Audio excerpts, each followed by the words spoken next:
નમસ્કાર દોસ્તો, સમાચાર ગુજરાતમાં તમારું સ્વાગત છે। આજના તાજા અને સૌથી મોટા સમાચાર જાણીએ તે પહેલા ચેનલને જરૂરથી સબસ્ક્રાઇબ કરી લેજો।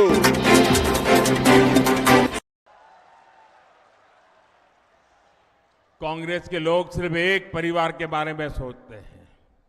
भाजपा के लिए आप सभी हमारा परिवार है। भाजपा का निरंतर प्रयास है कि हर परिवार की बचत को कैसे बढ़ाया जाए। आप याद कीजिए, कांग्रेस की सरकार जब थी तब 2 लाख रुपए तक की इनकम पर भी टैक्स लगता था। यहां के लोग तो बराबर व्यापार दुनिया से जुड़े हुए हैं। 2 लाख रुपए पर टैक्स लगता था कि नहीं लगता था? जरा जवाब दीजिए, याद कीजिए। कांग्रेस के जमाने में 2 लाख रुपया पर टैक्स लगता था कि नहीं लगता था? ये मोदी के आने के बाद 7 लाख रुपये तक एक नया पैसा टैक्स नहीं लगता है। मेरे मध्यम वर्ग के पैसे बचते हैं।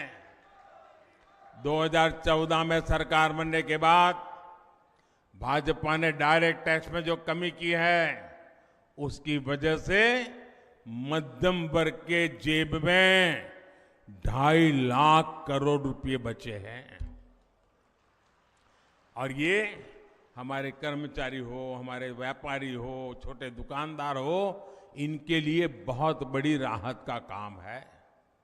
साथियों, ये केंद्र की भाजपा की सरकार की नीतियां हैं, जिसकी वजह से आज आपके मोबाइल का बिल भी कम आ रहा है।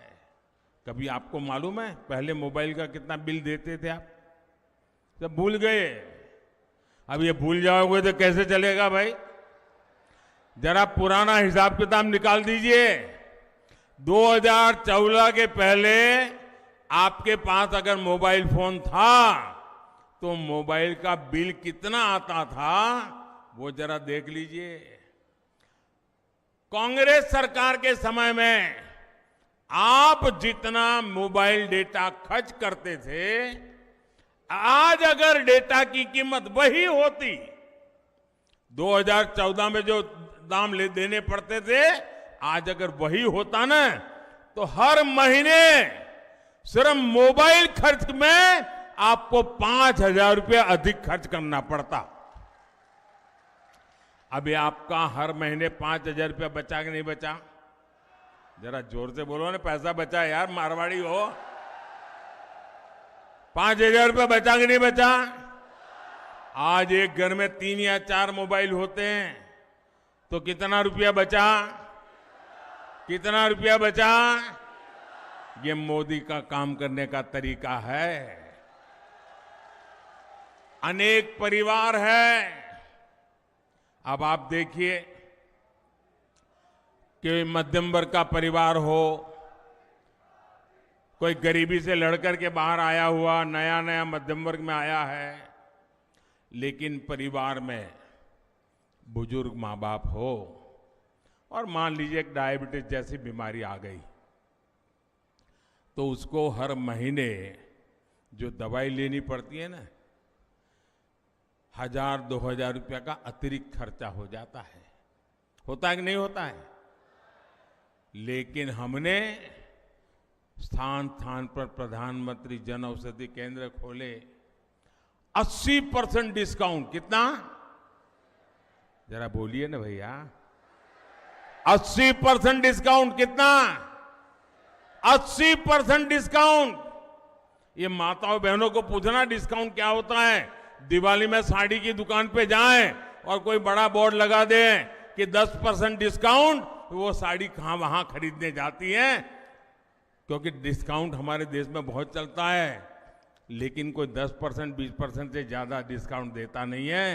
ये आपका बेटा दवाइयों में 80% डिस्काउंट, ताकि मध्यम वर्ग के परिवार में डायबिटीज की दवाई लानी पड़े तो जो दवाई उसको 2,000 रुपये में लानी पड़ती थी, वो उसको 10%, 20% में मिल जाती है भाई। उसका 80% पैसा बच जाता है। मेरे परिवारजनों, कोरोना का ही संकट काल में दुनिया का सबसे बड़ा मुफ्त राशन देने का अभियान हमने शुरू किया। आप जानते हैं कितनी भयंकर बीमारी आई थी, मौत मंडरा रहा था।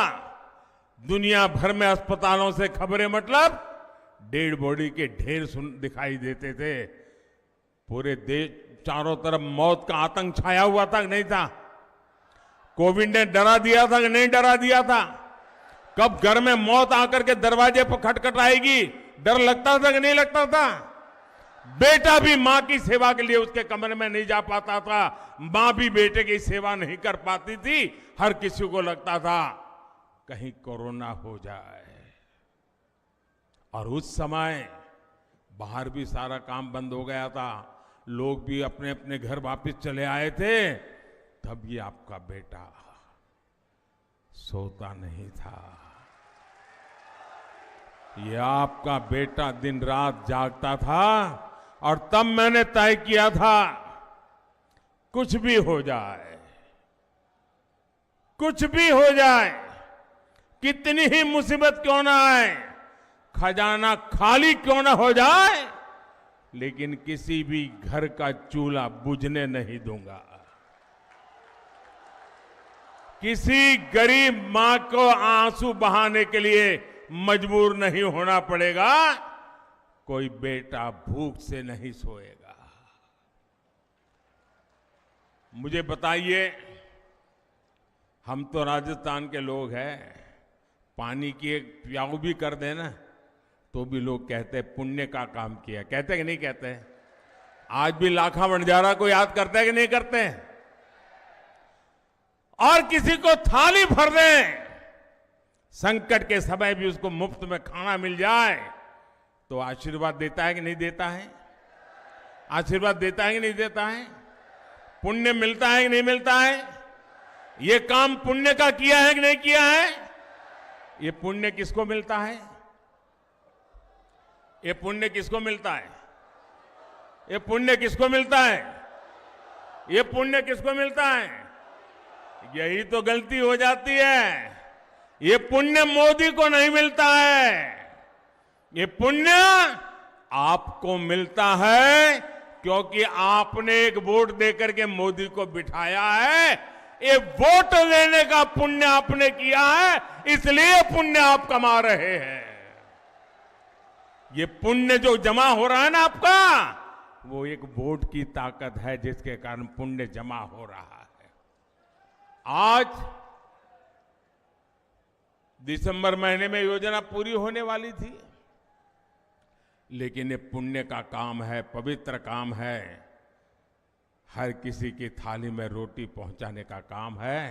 और इसलिए इस बाप के बेटे ने संकल्प किया है, निर्णय किया है, मन बना लिया है कि दिसंबर में ये योजना पूरी नहीं होने दूंगा, उसे 5 साल और आगे बढ़ाऊंगा।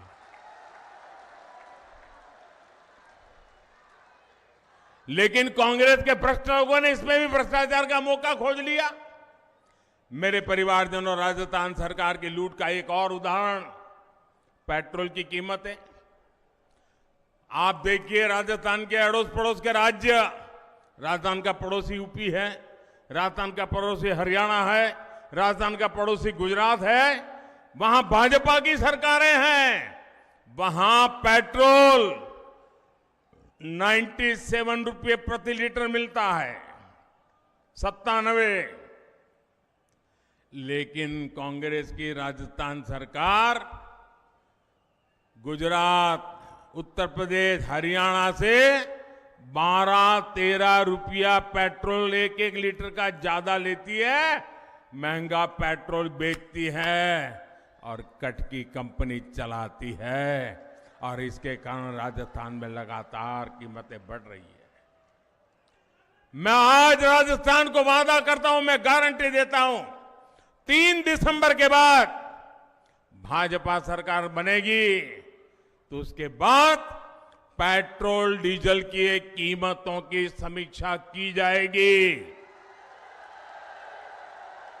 इससे गरीब और मिडिल क्लास परिवारों को बहुत राहत मिलेगी। જો વિડીયો તમને પસંદ આવ્યો હોય તો વિડીયોને જરૂરથી લાઇક કરજો તથા તમારા મિત્રોને વધુમાં વધુ શેર કરજો અને જો ચેનલ પર નવા હોય તો ચેનલને જરૂરથી સબસ્ક્રાઇબ કરી લેજો.